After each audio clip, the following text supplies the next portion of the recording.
एक बार फिर से आप सभी का हमारे चैनल हुसैन इलेक्ट्रॉनिक शॉप पर स्वागत है। हर बार की तरह आज भी हम एक इंटरेस्टिंग नॉलेजेबल वीडियो लेकर आ गए हैं सिर्फ आपके लिए। आज की वीडियो काफ़ी खास काफ़ी महत्वपूर्ण टॉपिक के साथ आई है, यानी कि आज हम इस वीडियो के माध्यम से आप लोगों को सिखाने वाले हैं लिव गार्ड के अंदर एक फ्यूज ट्रिप की प्रोटेक्शन जो प्रॉब्लम आती है वो क्यों और कहाँ और कैसे आती है। ठीक है, तो उस चीज़ को थोड़ा सा यहाँ पर समझेंगे छोटी सी वीडियो के माध्यम से। ये लिवगार्ड मॉडल है, यहाँ पर एक चिट है, ये चिट लगी पड़ी है, इसकी वजह से लिवगार्ड जो है छुप गया है। फिलहाल यहाँ पर मॉडल से पहचान कर सकते हैं LSOG 1150, जो कि ये एक सोलर इन्वर्टर है 1150 लिवगार्ड का। इसके अंदर एक समस्या है फ्यूज ट्रिप की। ये फ्यूज ट्रिप की जो समस्या है वो फ्यूज खराब होने से भी आती है, अदरवाइज और भी कई कारण हो जाते हैं कि जो ये फ्यूज प्रोटेक्शन ट्रिप होता है वो आ जाता है, यानी कि कई तरीके से आ जाता है इसके अंदर। ठीक है, अभी फिलहाल के तौर पर इसमें मैं आप लोगों को डिस्प्ले दिखाता हूँ थोड़ी सी यहाँ पर पास से करीब से। देखो यहाँ पर सोलर बैटरी लिखकर आ रहा है, अभी ये नॉर्मल मोड पे है। ठीक है, जैसे ही मैं इसका स्विच ऑन करता हूँ लाइट का, यहाँ पर लाइट मैंने इसके अंदर ऑन कर दी है। ठीक है, तो सॉरी यहाँ पर थोड़ा सा डिस्प्ले पे इसके एक दिक्कत सी है। देखो यहाँ पर protection protection MCB fuse trip यहाँ पर आने लगा है, प्रोटेक्शन फ्यूज MCB ट्रिप। ठीक है, तो कुछ इस तरीके से यहाँ पर लिखकर आने लगा है इसके डिस्प्ले पर, यानी कि प्रोटेक्शन MCB फ्यूज ट्रिप। इसका मतलब क्या होता है, या आपकी MCB गिरी हुई है या आपका फ्यूज खराब हो चुका है। ठीक है, बट कई कारण होते हैं इसकी बैटरी को डिस्कनेक्ट कर लेते हैं। ठीक है, इसके भी कई कारण होते हैं कि जरूरी नहीं है आपका फ्यूज प्रोटेक्शन फ्यूज ट्रिप दिखा रहा है तो फ्यूज खराब हो, या MCB दिखा रहा है तो MCB, इसके भी कई कारण हो सकते हैं। वह कारण आप लोगों से मैं इस वीडियो में साझा करने वाला हूँ। तभी भी लाइफ में इस तरीके की समस्याएं आती हैं तो आप हमारे वीडियोस के जरिए सीख सके, यानी कि उस चीज को रिपेयर कर सके। ठीक है, तो यहाँ पर क्या करेंगे, लाइट का प्लग भी इसका निकाल ही लेते हैं। ठीक है, यहाँ पर लाइट को डिस्कनेक्ट कर लेते हैं, उसके बाद मैं आप लोगों को बारी बारी जो है सारा कुछ समझाऊंगा। ठीक है, फिलहाल यहाँ पर अभी के तौर पे मैं आप लोगों को एक चीज दिखाना चाहता हूँ। यहाँ पर जो है ये फ्यूज की जो वायर है दोनों वो हटा रखी है मैंने फ्यूज। ठीक है, क्योंकि हटाने का जो कारण है वो ये है कि ये फ्यूज जो है खराब हो चुका है, हीट हो चुका है, जल चुका है। ठीक है, जिसका देखो मैं आप लोगों को कुछ दिखाऊं, ये जो इसकी कैप होती है ऊपर वाली वो जल के हीट होकर देखो इस तरीके की होगी, यानी कि जो इसकी ऊपर प्लास्टिक होती है, कवर होता है, वो कवर जो है पूरी तरीके से हट चुका है। ठीक है, यहाँ पर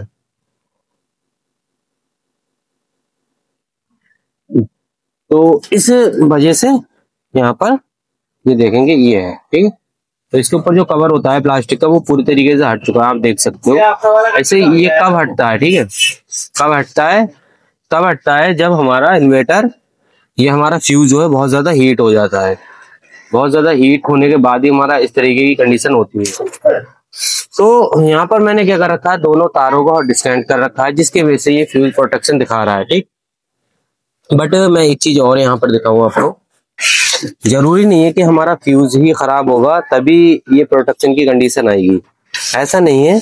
हमारा फ्यूज ठीक होते हुए भी प्रोटेक्शन आ सकता है, फ्यूज ट्रिप दिखा सकता है, जो है हमारा MCB ट्रिप दिखा सकता है। ठीक है, उसके लिए क्या करना होता है, उसके लिए हमें थोड़ा सा PCB पर फोकस करना होता है। ठीक है, उस चीज को हम समझेंगे। थोड़ी मैं ये वायर हटा देता हूँ, यहाँ पर ये जैक लगा हुआ है वायर, ये हटा देता हूँ। ठीक है, इससे क्या होगा, एरिया थोड़ा हमारा क्लीन हो जाएगा। देख सकते हो ये जो एरिया है हमारा थोड़ा क्लीन हो चुका है। ठीक है, इस चीज को समझते हैं, क्योंकि देखो मेंस का जो फंडा होता है वो मेंस का सारा यही सेक्शन है, मेन सेक्शन यही है हमारा। ठीक है, तो इस सेक्शन को थोड़ा सा समझ लेते हैं। देखो सबसे पहला पॉइंट होता है हमारा फ्यूज, फ्यूज जो है ट्रिप हो जाना। बट बात हम समझने वाले हैं कि फ्यूज ट्रिप होना एक अलग बात होती है, फ्यूज का जलना बार बार एक अलग कारण होता है। ठीक है, तो हमारा जो है इस चीज को हम कैसे करके रिपेयर करेंगे, कैसे करके समझेंगे कि हमारी ये चीजें जो है जो ठीक रहे। ठीक है, तो देखो ऐसा होता है कभी कभी हमारा फ्यूज भी ओके होता है, सारा कुछ ओके होने के बाद भी फ्यूज ट्रिप प्रोटेक्शन ट्रिप दिखाता है। ठीक है, तो क्या कारण होता है ये दिखाने का, उस चीज को समझ सकते हैं। देखो हमारी इसमें से ये दोनों रिले हैं, तो जो हमारी दोनों रिले ही मेंस को सेंस करती हैं। ठीक है, मेंस का काम करती है हमारी ये दोनों रिले। ये दोनों रिले जब तक ओके नहीं होंगी तब तक हमारा जो है प्रोटेक्शन वगैरह या आउटपुट की प्रॉब्लम आती रहेगी। अब हम बात कर लेते हैं कैसे करके समझेंगे। देखो ये रिले अगर हमारी खराब हो जाती है तब भी हमारी मेंस की प्रॉब्लम आती रहेगी, ये खराब हो जाएगी तब भी हमारी आती रहेगी। बाय द वे अगर मान के चले दोनों रिले हैं और दोनों रिले ऑन नहीं होंगी तब भी हमारी यही प्रॉब्लम आएगी। अब मसला क्या है, यहाँ पर देखो मैं तुम्हें दिखाऊं, ये Q17 है और यहाँ पर ये Q1 है, ठीक है। सॉरी मैं थोड़ा सा पास से देख लेता हूँ। ये तो हो गया हमारा Q17, ये Q1, ठीक है। तो ये Q17 है, ये Q1 है, ठीक है। Q17 Q1, ठीक। तो ये दोनों टेनिस्टर जो होते हैं हमारे, दोनों टेनिस्टर, एक टेनिस्टर Q17 वाला इस रिले के लिए है और Q1 जो है वो इस रिले के लिए है, ठीक है। तो जो हमारी ये टेनिस्टर है, इन टेनिस्टर के जरिए ही रिले को ऑपरेट कराया जाता है, यानी कि ये टेनिस्टर ही हमारी इस रिले को ऑन ऑफ का काम करते हैं। जो डीसी जो हमारी कॉइल होती है रिले की, रिले को ऑन करने का सिस्टम जो होता है वो टेनिस्टर के ही जरिए है। बाय द वे अगर मान के चले ये टेनिस्टर भी खराब हो जाएगा तब भी हमारा जो है प्रोटेक्शन में ही इन्वर्टर जाता रहेगा, यानी कि मेंस को सेंस नहीं कर पाएगा, मेंस नहीं लेगा, ठीक है। तो ये तो हो गया मेंस का फंडा। हमारा फ्यूज बार बार क्यों जलता है, ये भी फंडा मेन है कि फ्यूज होल्डर हमारा बार बार से ट्रिप क्यों होता है या क्यों जलता है, ठीक है। उसका कारण क्या है, देखो होता क्या है, कभी कभी मसला ये हो जाता है हमारा, हम कभी कभी ऐसा हो जाता है कि जो हमारी इन्वर्टर की लाइन होती है, ठीक है, उस चीज को समझ लेते हैं। कभी कभी होता क्या है, हमारी इन्वर्टर की जो लाइन होती है, जो इन्वर्टर के कनेक्शन होते हैं, जहां जहां हमारे इन्वर्टर के पॉइंट होते हैं, हम बहुत ज्यादा हैवी लोड चलाने लगते हैं। तो उस दौरान होता क्या है, जब हैवी लोड हम यूज करते हैं तो उस दौरान हमारा फ्यूज होल्डर जो है जलने लगता है, हीट होने लगता है। अब ऐसा ही कुछ इस कस्टमर ने किया है। कस्टमर ने मुझे बताया था कि हम इन्वर्टर के पॉइंट के अंदर प्रेस लगाकर चलाते हैं। कभी कभी हम हीटर की वो जो गीजर आता है हमारा, सॉरी हमारी जो पानी गर्म करने की राड आती है उसको भी यूज कर लेते हैं। तो होता क्या है, हमारा जो मेंस जब लाइट चल रही होती है तो इस फ्यूज होल्डर से होकर ही हमारा करंट गुजरता है, ठीक है, जो भी हमारे इन्वर्टर के पॉइंट होते हैं। अब होता क्या है, बहुत से लोग क्या करते हैं, लाइट होते हुए सोचते हैं कि ये लाइट चल रही है, बट करंट तो इसी फ्यूज होल्डर से ही होकर गुजर रहा है, करंट तो इसी इन्वर्टर से होकर गुजर रहा है ना। तो उस दौरान हमारे fuse holder by the way पूरे इन्वर्टर पर बहुत ज्यादा लोड पड़ता है, जिसकी वजह से कोई भी प्रॉब्लम आ सकती है। अब इस इन्वर्टर में क्या हुआ है, इस इन्वर्टर का फ्यूज होल्डर जला है और थोड़ा सा यहाँ पर पीसीबी में फॉल्ट था, उसको क्लियर कर दिया गया है, ठीक है। तो यहाँ पर मैंने आप लोगों को इस वीडियो में दो चीजें नोट कराने की कोशिश की है।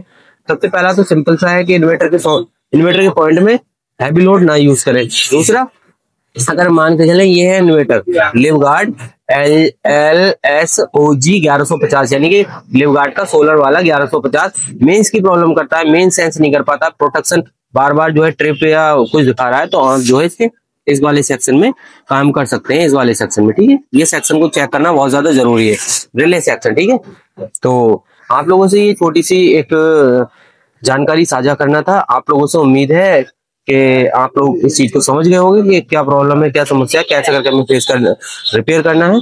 और उम्मीद है ये वीडियो आप लोगों को पसंद भी आई होगी, सब कुछ ठीक ठाक रहा हो, यहाँ तक आपने वीडियो देखी हो, समझ आई हो, पसंद आई हो, तो आप वीडियो को लाइक कर देना। छोटी मोटी कमेंट करके आप कुछ भी मुझे अपनी राय दे सकते हैं। एंड मैं अगर सब कुछ ठीक लगा हो, पहली बार चैनल पे है तो चैनल को हमारे सब्सक्राइब भी कर लेना, क्योंकि ऐसे ही इन्फॉर्मेटिव वीडियो आप लोगों के लिए इस चैनल पर अपलोड होती रहती हैं।